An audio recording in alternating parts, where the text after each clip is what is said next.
السلام عليكم ورحمة الله تعالى وبركاته. بنات كي دايرين؟ نتمنى تكونوا بخير وعلى خير وبصحة جيدة. كما كتشوفوا في الفيديو ديالنا اليوم ان شاء الله غنحضر معكم واحد البسطيله اللي كتجي غزاله وغزاله بزاف بزاف. بسطيله ديال الحوت اللي كتجي زوينه وكتجي يعني همه وشان الا حطيتيها، يعني حطيتي شي حاجه للضيوف ديالك. ونتمنى تنال الاعجاب ديالكم وندوزو ان شاء الله للمقادير. كما كتشوفوا هنا عندي سيبيا اللي مغسوله ومنقيه، قطعتها هكايا طريفات مربعين هكايا طريفات صغار. كما كتشوفوا مغسوله مزيان وغنحطها على جنب نوريكم الطريقه ديالها كيفاش غنصايبها. هنا عندي الكلامال اللي تا هو مغسول ومنقي ومسقطر من الماء ديالو مزيان. كما كتشوفوا قطعته على هذا الشكل هذا. هنا غندوز البنات نوريكم الطريقه كيفاش غنصايب السيبيه. عندي هنايا وريقات من ورقه ديال سيدنا موسى، واحد شويه منها ماشي بزاف. انا بغيت هاد البسطيله البنات ما نكثرش فيها القوام بزاف باش تجيني بالمذاق ديال الحوت، ما بغيتش قوه العطريه فيها. هنا كما كتشوفوا غناخذ الكوكوط ديالنا، غنضيف عليه ندير فيه هذيك السيبيه كامله. هنايا غنخوي ديك السيبيه كلها في الطنجره. هاد الطريقه هذه صدقوني تجيكم بسطيله زوينه زوينه بزاف. انا راه حاطه البسطيله في القناه، ولكن بواحد الطريقه واحده اخرى اللي بغى ديك الطريقه حتى هي كتجي زوينه، وهذه حتى هي كتجي يعني طوب، يعني كتجي شي حاجه رائعه ونتمنىكم تجربوها. غندير جوج وريقات ديال سيدنا موسى، غنكب شويه ديال الماء ونفس الطريقه غنديرها للكلامان، يعني غنحيد سيبيه وندير الكلامان. هنايا كما كتشوفوا البنات غنضيف شويه ديال الماء لان السيبيه راه غطلق ليا الماء ديالها، هي دغيا كطيب، يعني ما كتاخذش واحد المجهود كتير باش كطيب، وبالخصوص الا كانت السيبيه ما كبيراش بزاف. هنا كما كتشوفوا غنرجعها طيب، ومن بعد ما طيب ليا هي غنرجع الكلامان حتى هويا غندير ليه نفس الطياب، يعني نفس الطياب ديال السيبيه نفس الطياب ديال الكلامان.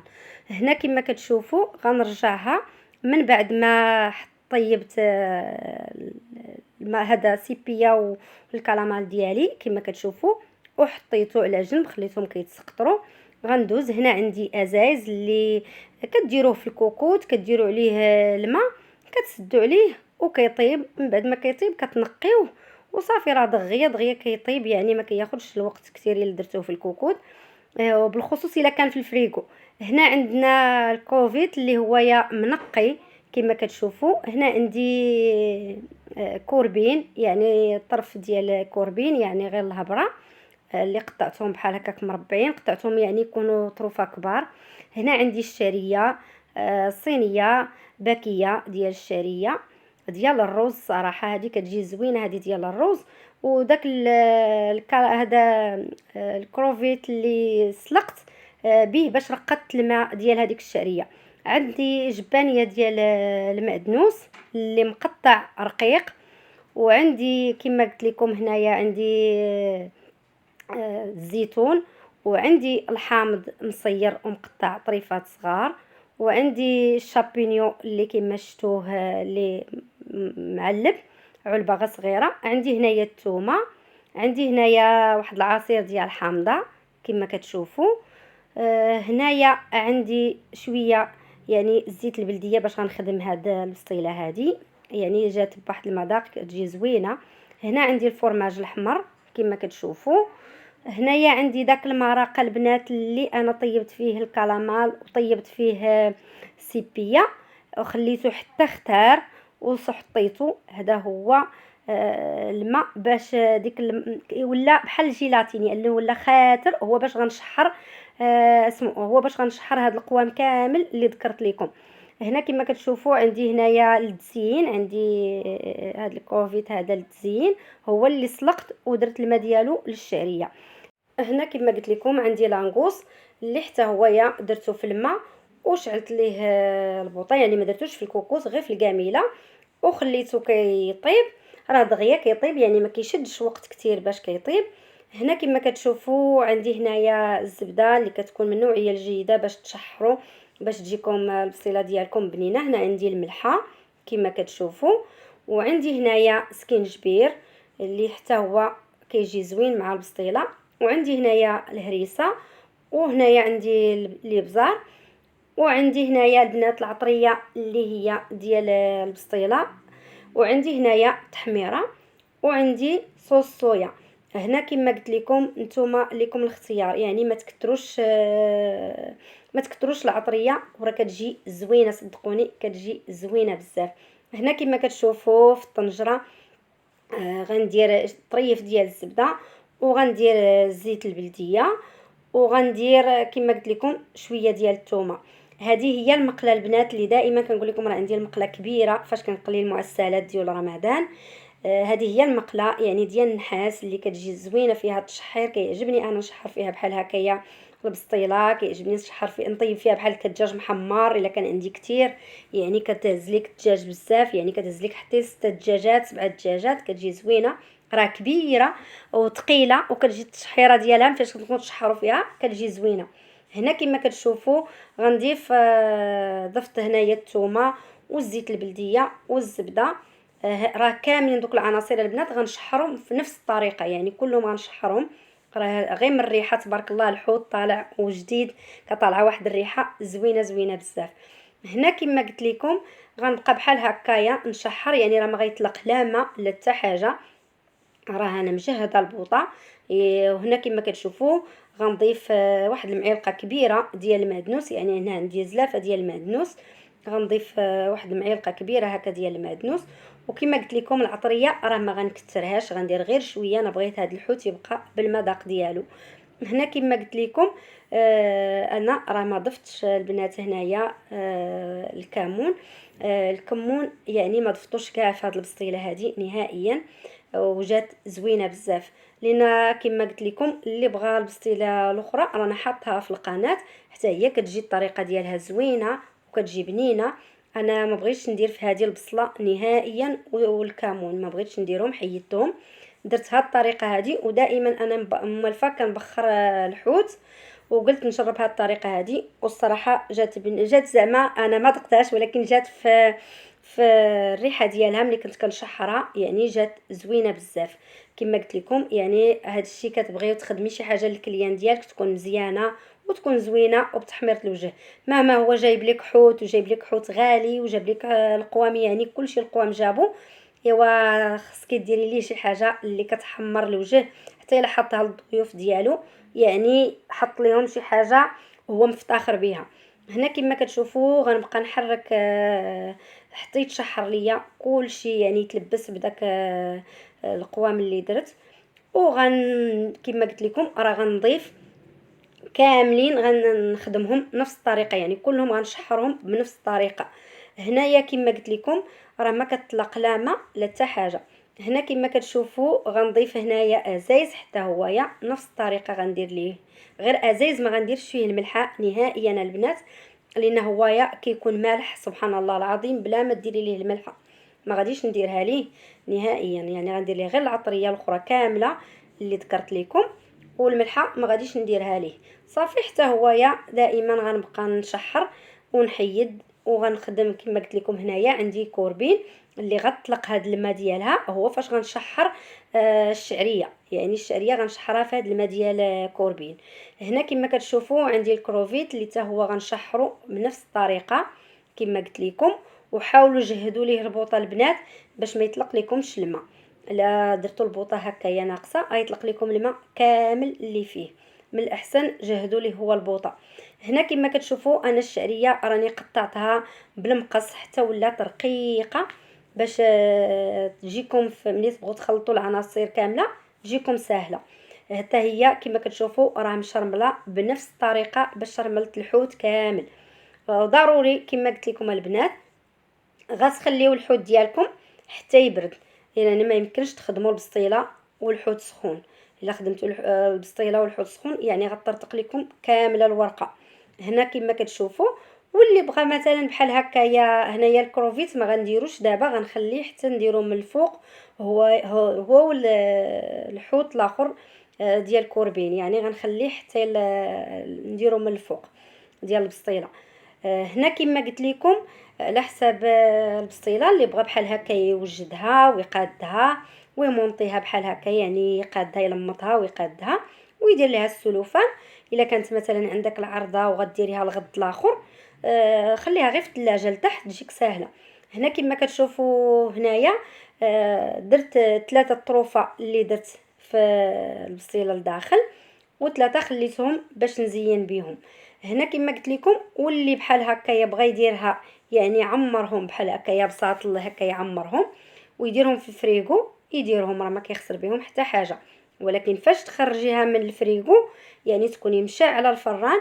كما كتخرجيها من الفريغو كتدخليها للفران، يعني ما تخليهاش حتى زعما تطلق لك البسطيله عاد تدخليها للفران، لا، تكون مكونجليه تدخليها سميتو تدخليها للفران ديالك وكتجي زوينه. هنا كما كتشوفوا عندي الورقه ديال البخار. انا دائما كنقول لكم كنخدم بالورقه ديال البخار كتجي زوينه، وحتى الا تعطلات لك بحال هكا يعني خرجتي البسطيله ديالك وتعطلات يعني ما كتلواش دغيا، ما كتجيكش الورقه فازقه، يعني كتبقى شاده ديك القرمشه ديالها. وعلى حساب بعض المرات كتجيني الورقه كبيره، بعض المرات كتجيني الورقه غير صغيره، على حساب السيد ما عندهاش كناخذها. بعض المرات كيديرها هكايا كبيره كتجيني زوينه في الطلماط كتجيني ساهله، بعض المرات كيديرها صغيره. كما قلت لكم من الاحسن تاخذوا الورقه ديال البخار، كتعجبني انا نخدم بها بزاف كتجي زوينه. وكما قلت لكم هنايا رانا دايره الزيت والزبده اللي دايرهم في واحد الكاسرونه، ودايره فيهم شويه ديال التحميره وشويه ديال الهريسه غير شويه باش نسم بها ديك الورقه، ما تجينيش ديك الورقه باسله يعني، وكتعطيكم حتى داك اللوين ملي كطيبوا البسطيله ديالكم في الفران، كتعطيكم داك اللوين هكا احمر ومذهب كتجي زوينه. دائما كما كنقول لكم الجهه الحرشه هي اللي كديروا الفوق، هي اللي كنديروا دابا هكايا الفوق الجهه الحرشه، باش ملي كنلمطوا البسطيله ديالنا الورقه ديالنا كتكون ديك الجهه الملسه هي اللي على برا. يعني دائما الجهه الحرشه هي اللي كتكون دابا على اللي باينه لينا، هي اللي على الوجه هكا. كما كتشوفوا هنايا كما كتشوفوا الحشوه راه بارده، خدمتها شويه بكري باش تبرد ليا. انا دائما كنخدم البسطيله يعني النهار بنهارها، يعني ما كنخدمش يعني نوجدها ونقادها ونخليها في الثلاجه، لا، كنبخر المهم كنصايب الا كنت غنبخر الحوت وداكشي، ولا كنت غنشحرو بحال هكا كنخليه بحال كانت عندي مثلا العشاء كنصايبها الصباح بكري، وإلا كانت عندي الغداء كنصايبها تاني الصباح بكري، يعني نفس الطريقه. يعني ما عمرني خدمتها انا ودرتها في الفريغو او لا خدمتها وبيتها في الثلاجه. كنبغي الكليان يدير البسطيله ديالو جديده وتكون بنينه. هنا كما كتشوفوا داك لانغوس هو اللي درته، هويا درته من الفوق اللي تيبان لكم بيض، يعني ما درت ليه هو حتى حاجه، خليته هكاك باش يبقى بديك البنه ديالو. هنا كما كتشوفوا ضفت هنايا الكروفيت، ضفت الكوربين كاملين درتهم، ودرت هنايا الكاشير عفوا درت هنايا الفرماج الاحمر. كما كتشوفوا كيجي كيعطي واحد التعليكه وكيجي بنين بزاف البنات ملي كديروه البسطيله ديالكم. واللي بغى يديرهم فرديين راه كيدير نفس الطريقه ويديرهم فرديين حتى هما كيجيو زوينين. هنا كما كتشوفوا كما قلت لكم قبيله على حساب الورقه، هذيك الجهه الملسه هي دابا اللي طلعه اللي ولات الفوق باش كتجيكم البسطيله ديالكم زوينه. هنا كما كتشوفوا انا راه ما كنتقى ورق البسطيله ما حتى حاجه وما كتنفخ ما والو، كتجي زوينه. ولكن انا دائما كما كنقول لكم كندير طاوه واحده اخرى وكنعاود نقلب فيها البسطيله ديالي. دائما انا كنقلب البسطيله كنخلي الوجه ديالها هو اللي كيكون تحت في طاوه واحده اخرى باش يجيني الوجه ملس وكيجيني زوين، وما كندير انا لا بيض لا حتى حاجه. هاد الطريقه هذه كتعجبني ودائما هي باش كنخدم. هنا كما كتشوفوا هاد اللاطات هادو كيعجبوني نخدم فيهم، كتجي البسطيله ديالهم مونطيه وكتجي زوينه وكتجي مقاده. هنا كما قلت لكم على حساب الحوت اللي كيكون عندكم، يعني نتوما لكم الاختيار، داكشي اللي جابوا لكم الكليان راه كتخدموه ليهم، يعني على حساب العلو ولا على حساب هذا على حساب الكليان. كما قلت لكم هكا غنبقى نلمط البسطيله ديالنا كما كنقولوا نلمطوها دائما على حساب الورقه. الا كانت الورقه كبيره راه كياخذوك 4 ولا 3، ولكن الا كانت صغيره الورقه راه كتبغي لك حتى كتلمطيها كامله من الجناب، يعني ما بقى لك حتى بلاصه معريه باش تجيك البسطيله مغطيه كامله. انا راه دائما كما كنقول لكم كنعاود نقلبها في لاطه اخرى، ودائما كنشعل ليها الفران انا الفوق والتحت، وكنخليها طيب على خاطرها، يعني كنردها بكري وكنخليها طيب على خاطرها. هنا كما كتشوفوا من بعد ما طابت ليا البسطيله ديالي، وشوفوا اللوين ديالها كيفاش جاج، اللوين ديالها مذهب وجات زوينه بزاف.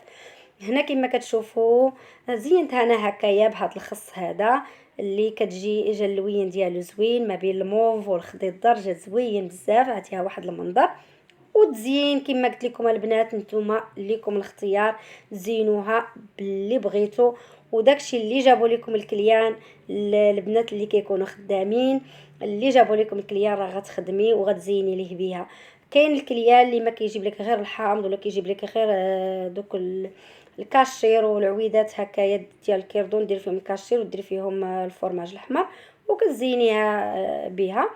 انا هنا كما كتشوفوا شطت ليا الورقه ودرت بها هذا السلي بحال سليله ولا عشيش بحال هكايا، ودرت السيجار هكايا، زدت شويه ديال الحشوه ودرت به السيجار هي باش غنعمر ديك السليله كما كتشوفوا. ودرت دوك العويدات ديال الكيردون اللي فيهم الكاشير وفيهم الفرماج حمار ومطيشه سوغيز ديك الصغيره كتجي زوينه وكتجي حلوه في التزيين.